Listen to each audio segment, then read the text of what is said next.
انسان کو دعوت دیتی ہے کہ اس کا اظہار کیا جائے۔ فرمایا کان ابی ابراہیم غیورا، میرا بابا ابراہیم غیور تھے، وانا اغیر منہ، اور میں ابراہیم سے بھی زیادہ غیور ہوں۔ جس مرحلے سے لے آؤں ابراہیم کی غیرت، اللہ کے دشمن کے ساتھ ڈٹ کر مقابلہ کرنا، خدا کے مخالف پوجا ہونے والی چیزوں کو اپنے ہاتھ کے ساتھ تہس نہس کر دینا، ٹکڑے ٹکڑے کر دینا، اور پھر اس غیرت کے بل بوتے پہ اس نمرود کی آگ میں کود جانا اور کبھی نہ گھبرانا۔ اور قرآن کہتا ہے کہ وہ تو اتنا یکتا پرست تھا، اس کی غیرت کا تو اتنا معراج تھا، فلما تبین لہ انہ عدو للہ، وہ اس کا چچا جس نے انہیں پرورش کی تھی اور ان کے زیر کفالت تھے، جب پتہ چلا کہ وہ اللہ کا دشمن ہے، تبرأ منہ، تو ابراہیم نے اس سے دوری اختیار کی، براءت کا اظہار کیا۔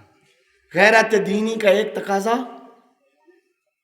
غیر دینی قوتوں کے ساتھ براءت کا اظہار بھی ہے، دوری بھی ہے۔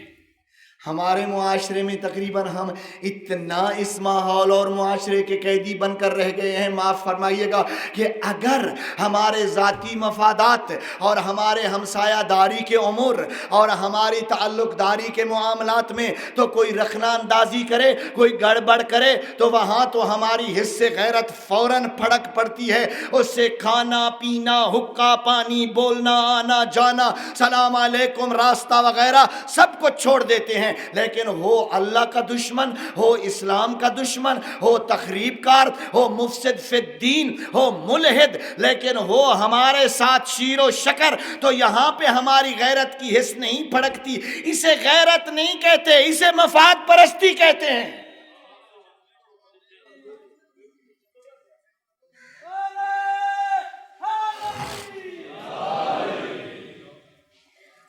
میرے بابا ابراہیم بھی غیور تھے، بہت غیور تھے، اتنے غیور تھے کہ حضرت لوط کے اموال کو، مویشی کو اور ناموس کو جب غارت کر کے لے جایا گیا تو حضرت نے تلوار سے کام لیا اور راستے میں جا کر جنگ کی اور انہیں چھڑا کے لے آئے۔ وہ حضرت کی ظاہری غیرت تھی، اور دینی غیرت میں نے آپ کو عرض کر دی کہ سب کچھ قبول کرنے کے لیے تیار ہیں، نمرود کی آگ میں بھی کودنے کے لیے تیار ہیں، بتوں کو توڑنے کے لیے بھی تیار ہیں، اپنے سارے مفادات قربان کرنے کے لیے تیار ہیں، لیکن امر محبوب یکتا پرستی میں کسی کی مداخلت برداشت کرنے کے لیے تیار ہے۔ ہم کہتے ہیں ہوتا رہے، ہمارا کیا، کوئی انتظام کر رہا ہے اور کوئی بول رہا ہے۔ امر محبوب چاہے دینی ہو چاہے دنیاوی ہو، جواز کے اندر رہ کر کسی کی مداخلت کو برداشت نہ کرنا، اسے غیرت کہتے ہیں۔ اور اگر کوئی کمزور پڑ جائے غیرت والے مرحلے میں تو پھر کیا ہوتا ہے؟ صاحب مکارم الاخلاق رسول اکرم سے بہار الانوار میں بھی نقل کیا ہے، وَأَرْغَمَ اللَّهُ أَنَفَ مَنْ لَا يَغَارُ مِنَ الْمُؤْمِنِينَ۔ اب یہ ارغمہ چونکہ فعل ماضی کا صیغہ ہے، بعض اوقات یقینی امور کے لیے بھی معنی بیان والوں نے لکھا ہے کہ استعمال ہوتا ہے، جیسے اذا الشمس قورت، ماضی کا صیغہ استعمال ہوتا ہے۔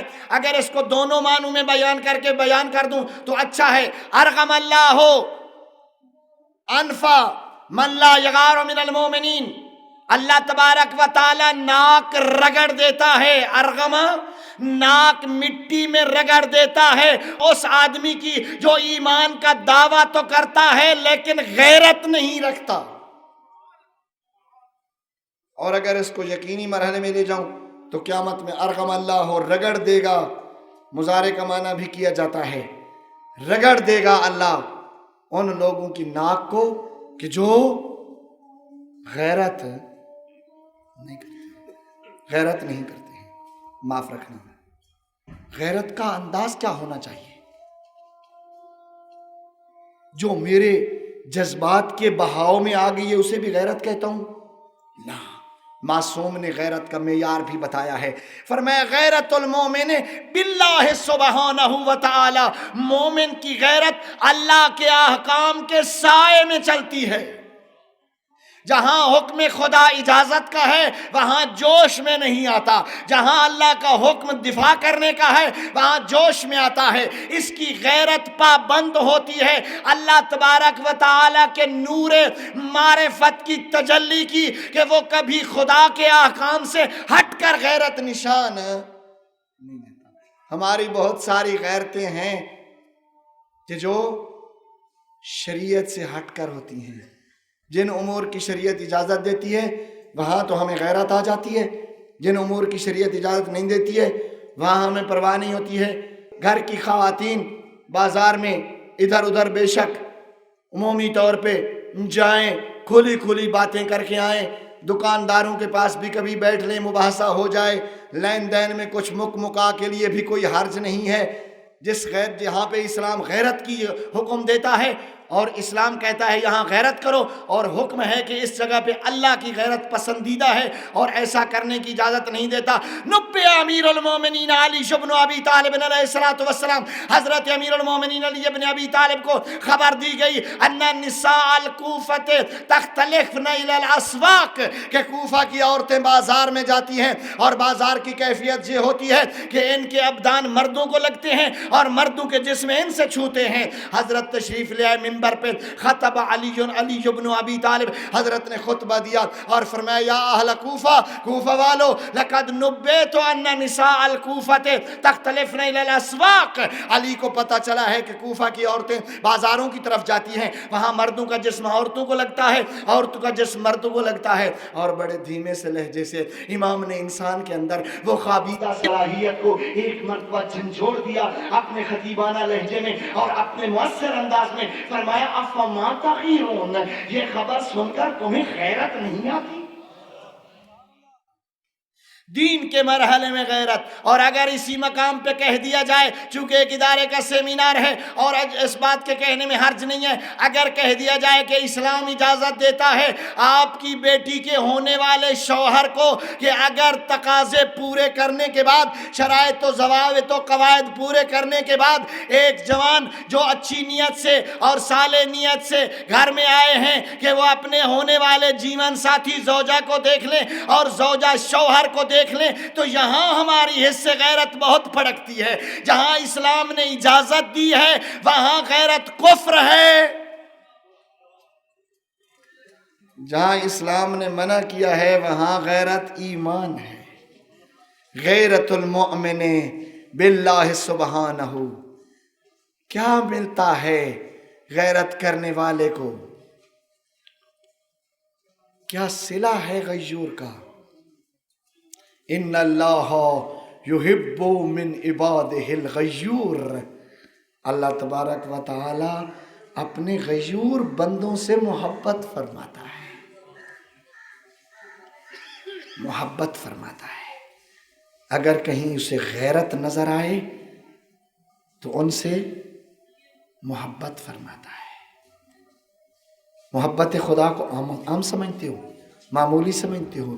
محبت خدا کا وہ بلند معیار ہے کہ جس کے لیے امیر المومنین کی وہ سخاوت جو آپ کے تصور میں بھی نہیں ہے۔ کیا معلوم نہیں تھا علی ابن ابی طالب کو یہ کھانا جو دے دوں گا میرے بچے بھوکے ہو جائیں گے، میری بیوی بھوکی رہے گی، ایک دن نہیں، 2 دن نہیں، 3 دن نہیں، اور پھر کیا بھوک کے اثرات امیر المومنین کی نظروں نے نہیں دیکھے؟ وہ ڈھلکے ہوئے چہرے، وہ اس قسم کی کیفیت، وہ پھیکے پڑے ہوئے رنگ، جناب زہرا کی بھوک کیوں برداشت کی علی نے؟ قرآن کہتا ہے یطعمون الطعام علی حبہ، اے کاش لوگوں کو محبت خدا کا پتہ چلتا کہ محبت خدا کی کیا قیمت ہے۔ علی سے پوچھ کے محبت خدا کی کیا قیمت ہے۔ علی زہرائے مرضیہ حسنین شریفین کو حب خدا حاصل کرنے کے لیے بھوکا دیکھنا برداشت کر رہا ہے، تو اگر غیرت نشان دے کر حب خرید لے گا تو کوئی بڑی بات ہے۔ ان اللہ یحب من عبادہ الغیور، اور کیا ملتا ہے؟ ان اللہ غیور، اللہ خود بھی غیور ہے۔ یحب کل غیور، ہر غیور سے اللہ محبت کرتا ہے۔ اور فلسفہ بیان فرمایا ہے حضرت امام صادق علیہ السلام نے اس حدیث میں احکام کا، فرمایا وَمِنْ غَيْرَتِهِ حَرَّمَ الْفَوَاحِشَ ظاہرہا و باطنہا، اللہ نے اپنی غیرت الہی کی وجہ سے فواحش کو حرام قرار دیا ہے، چاہے وہ ظاہری ہوں چاہے باطنی ہوں۔ مختصر سے لباس میں، نیم اوریانی کے عالم میں کاسیات عاریات کا صحیح مفہوم اور صحیح مصداق بن کر اکٹھا بیٹھنے والے مرد اور عورتیں اور محفلوں میں جمع ہو جانے والے زیبائش اور زینت پوری کر کے ایسی حویلی میں جمع ہو جانا جہاں بہت سارے اور مرد بھی محرم اور نامحرم کے آنے جانے کی کوئی پابندی نہ ہو، کیا یہ فاحشہ کی محفل نہیں ہے؟ مجھے یاد پڑتا ہے ایک جملہ استاد معظم حضرت شیخ اختر عباس کا، وہ فرماتے تھے پورا زیب و زینت بھی ہوتا ہے، لباس بھی بھڑکیلے ہوتے ہیں، سواریوں پہ نکلا ہوا ہے باہر، ساتھ ڈھول بجا کر غیور دعوت دے رہا ہے کہ آؤ ہمارے گھر کے مستورات زیب و زینت کر کے باہر آئی ہیں، کسی نے دیکھنا ہو تو آ جائے۔ دین کے مراحل میں غیرت، دین کی مخالف قوتوں کے دفاع کے لیے غیرت، معاشرے میں پیدا ہونے والی دین کی مخالف قوتوں کو نیست و نابود کرنے کے لیے غیرت، بھوکھوں تک رسیدگی کے لیے غیرت۔ آخری بات سناتا ہوں کہ غیرت نہ کرنے والے کا انجام کیا ہوگا۔ اس خدا داد خوابیدہ صلاحیت کے انڈیکیٹر دینے پر، سیرن بجانے پر اس وقت پتا چلتا ہے نا، آپ گاڑی پہ سفر کر رہے ہیں، گاڑی ہیٹ ہو گئی تو سوئی سرخ نشان کو چھونے لگی، اگر کوئی اور مرحلہ آیا، اگر جنریٹر نے جواب دیا تو ایک بیٹری والی بتی نے بتایا یہ ہو گیا ہے۔ اسی طرح انسان کے اندر ایک ایسا نظام ہے کہ جب کسی مرحلے پہ پہنچتا ہے وہ الہی نظام انڈیکیٹر دیتا ہے، اگر وہ انڈیکیٹر دیتا رہے، شور مچاتا رہے، اشارے آتے رہیں اور کوئی کچھ نہ کرے تو پھر کیا ہوتا ہے؟ قال النبی صلی اللہ علیہ وآلہ وسلم ان الجنت یوجد ریحھا من مسیرت 500 عام، جنت کی خوشبو 500 سال کی مسافت سے آئے گی، 500 سال کے سفر سے آئے گی۔ ولا یجدھا آک، یہ خوشبو آق الوالدین کو نہیں ملے گی۔ ولا دیوس، اور یہ خوشبو دیوس کو بھی نہیں آئے گی۔ وقت نہیں ہے، ترجمہ کر دوں۔ کسی نے پوچھا دیوس کون ہوتا ہے؟ معصوم سے پوچھا گیا مولا دیوس کیا ہے؟ حضرت نے فرمایا من لا یبالی من یدخل علی نسوانہ وہو یعلم، جس آدمی کو پتہ ہو کہ ہمارے مستورات کا مردوں کے ساتھ اختلاط ہوتا ہے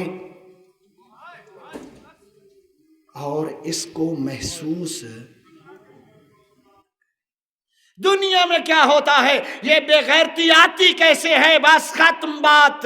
بے غیرتی آتی کیسے ہے؟ حرام کھانے سے غیرت والا یہ انڈیکیٹر کی بیٹری کمزور ہو جاتی ہے اور یہ پھر خاموش ہو جاتا ہے۔ حرام کھانے والے کو یہ سہولت میسر ہے کہ حرام کھانے والے کی غیرت خوابیدہ ہو جاتی ہے۔ معصوم نے فرمایا اول ما یرتحل من بیت آکل الحرام الغیرہ، حرام کھانے والے کے گھر سے سب سے پہلے جو چیز بوریا بستری اٹھا کر چلی جاتی ہے اس کا نام غیرت ہے۔